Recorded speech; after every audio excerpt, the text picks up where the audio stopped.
How does buying locally help to localize our economy in a globalized world? In a corporate world, how do we actually know what we're supporting? You might have heard of the term locavore, which is technically defined as those who are interested in eating food that is locally produced and not moved long distances to market.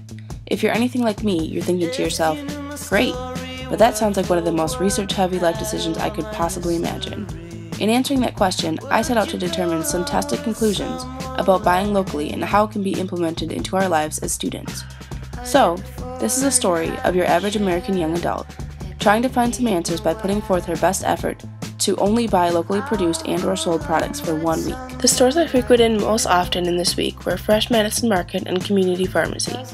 Of course, buying locally extends well beyond these options, and there were many other local businesses I shopped at, but I found these two stores met basically all of my average daily needs. Instead of heading to Walgreens or driving to Cops for cheaper food, I took the extra effort to go to Community Pharmacy or Madison Market. When we think of shopping locally, where and what we buy for groceries is probably the first thing that comes to mind for most people. This often isn't as easy as buying food from the organic or natural aisle, because these products are not necessarily locally produced. Local means researching products and taking a proactive interest in what you're investing in. Some of the customers I spoke to at Madison Market about buying locally were concerned that it's a lot of work that isn't made any easier by large companies lobbying for their products by making them cheap and convenient.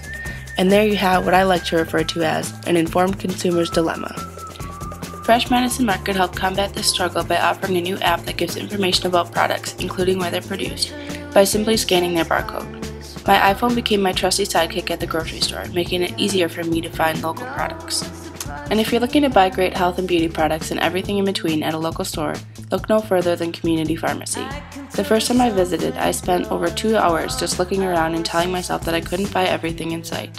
They offer friendly service, fair prices, and loads of merchandise. I was so impressed, I'm now even transferring my prescriptions and making stops at the store regularly. In conclusion, shopping locally isn't as strenuous as you might imagine, if you know where to look and pledge to devote yourself to a happy, healthy lifestyle as an informed consumer. It can be even beneficial in ways you wouldn't think of. Throughout the week, I found myself making lunches at home instead of buying them between classes, and brewing coffee in the morning instead of buying it on the way. It benefited the community, but also saved me money, and as a broke college student, I can always appreciate that.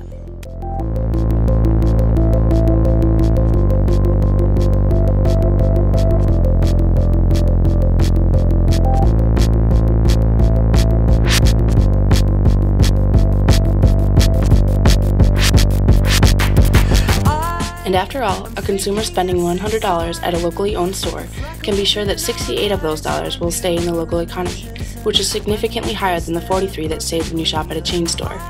Local stores purchase local products, employ more local staff, contribute to local organizations, and are Dane County's largest employer. At pivotal economic, political, and environmental times like these, putting every dollar we possibly can towards the community we love can benefit us all, positively influencing our lives in more ways than you'd initially think. And who knows, in a tight-knit community like Dane County, your extra initiative truly could inspire others to follow suit.